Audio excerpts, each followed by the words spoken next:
Hi, in this video today I'm going to show you how you can take out the anti-scale filter on your Hobbs Attentiv Kettle. You might want to do this because you might need to clean it every now and then. First things first, we're going to turn off the kettle and we're going to empty any boiling water out of it. So I'm just going to do that now.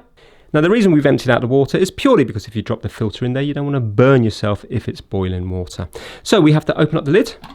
And then this is a little anti-scale filter just here in the spout. You can see two little plastic tabs sticking out. All we have to do is nice and gently just grab one of the prongs sticking out and just put it in towards the middle of the kettle, so the middle of the spout. So for example, if I'm using this one here, I'm just going to put in towards the middle and it will come out nice and easy.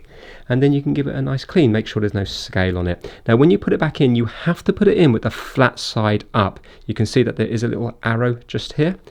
And this side is, the curved side is the bottom. Otherwise, it's not going to click into place. So flat side up. And then to put it in, just locate one side in first, and then just the other side and click it in.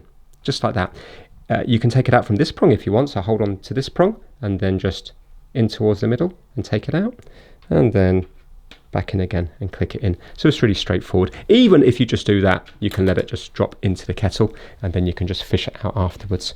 So remember, this is new. If yours has a bit of scale on, it's going to be a little bit harder to do. But that's it. That's how to remove the little filter and put it back again. Thanks for watching.